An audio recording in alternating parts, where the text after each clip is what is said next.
Guys, assalamualaikum warahmatullahi wabarakatuh. Ya, kembali lagi dengan saya Ali Mubarok di channel cerita bisnis PKL.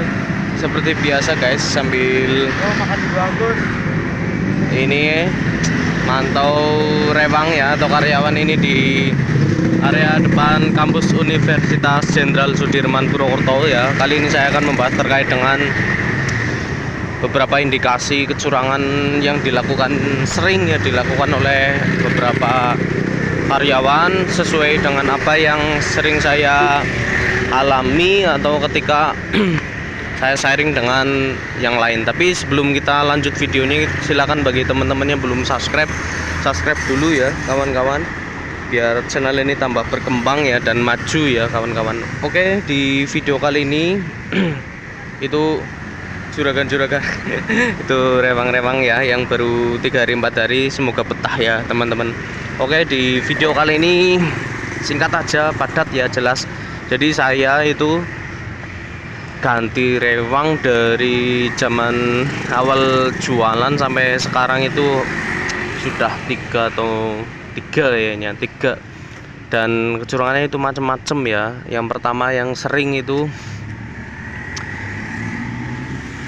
ada rewang yang bawa produk sendiri ya, bawa produk pakai lapak kita, kemudian saking cerdasnya apa kanak-kanaknya ya, jadi bawa produk. Dulu saya jualan es jeruk ya pas bulan puasa, jadi ada yang bawa sendiri dicampur dengan punya saya, jadi yang dijual duluan yang punya mereka. Kemudian ketahuannya gimana ya, pas saya lewat kemudian oh saya belanjanya segini kok jadi banyak ya kayak gitu ya stoknya. Nah itu saya mulai curiga, kemudian saya audit pakai orang lain untuk ngecek ya dan seterusnya. Kemudian saya juga kadang tiba-tiba datang, jadi mulai kelihatan dan dari gelagatnya lah kayak gitu, dan langsung saya berhentikan ya waktu itu. Itu kecurangan yang pertama, bawa produk sendiri. Yang kedua kaitannya dengan laporan ya, laporan pengeluaran ya, itu sangat rawan sekali kalau teman-teman belum menguasai produknya. Kemudian ada kecurangan, misalnya ini bang, hari ini ada pengeluaran plastik sekian-sekian ya, teman-teman langsung percaya dan nggak bisa menghitung ya kebutuhan, misalnya plastik, misalnya kalau goreng-goreng ya gas dan seterusnya, tidak bisa memperkirakan. Itu rawan sekali untuk ditipu. Kalau sehari teman-teman ketipu 20.000, udah berapa kalau sebulan? 600.000 ya teman-teman. Jadi kayak gitu teman-teman harus detail. Makanya saran saya adalah dilakukan sendiri 1 bulan 2 bulan, kalau bisa seperti itu. Jangan langsung dipasrahkan ke orang lain, nanti rawan sekali ketipu ya. Itu indikasi yang kedua. Itu kecurangan yang sering dilakukan adalah terkait dengan pengeluaran bodong ya, pengeluaran bodong. Jadi pengeluaran padahal tidak ada pengeluaran, kemudian gunakan ini kwitansi yang tiada-ada, bisa tulisan sendiri atau tulisan orang lain ya, dibuat-buat ya, karena kwitansi itu sangat banyak ya, di toko-toko juga banyak ya, tinggal beli aja nanti setiap hari ada pengeluaran sekian-sekian. Teman-teman kalau percaya ya habis ya uang teman-teman untuk seperti itu ya, ada kecurangan seperti itu. Kemudian kecurangan yang berikutnya adalah produk habis tapi uangnya nggak ada ya.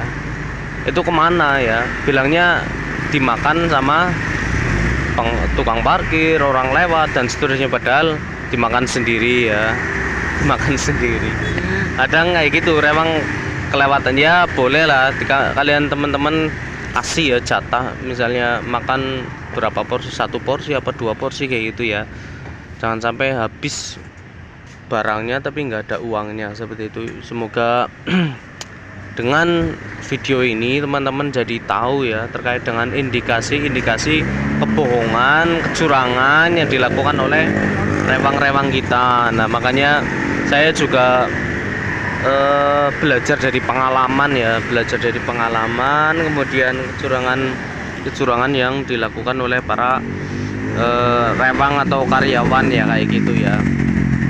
Khususnya kalau rewang-rewang yang suka merokok kemudian nongkrong itu sangat rawan sekali, makanya saya menghindari punya karyawan yang satu rokok kemudian nongkrong karena apa?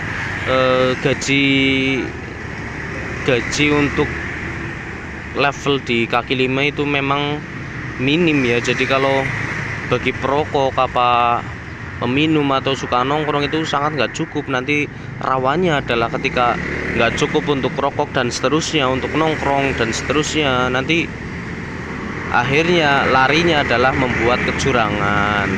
Kecurangannya itu macem-macem ya, tadi ya yang saya sebutkan itu, menjual sendiri, nyimpe uangnya dan seterusnya. Jadi ketika laporan uangnya kurang, bilangnya nggak tahu dan seterusnya gitu ya. Atau porsi jualnya dibuat sedikit biar ngejualnya bisa banyak kayak gitu ya, tapi laporannya sedikit. Itu misalnya biasanya 50 jadikan 60 porsi ya, dengan porsi sedikit-sedikit nanti 10 lainnya itu masuk kantong kayak gitu. Itu bisa seperti itu. Semoga video ini singkat bermanfaat. Salam dari depan kampus ya, Universitas Jenderal Sudirman. Assalamualaikum warahmatullahi wabarakatuh.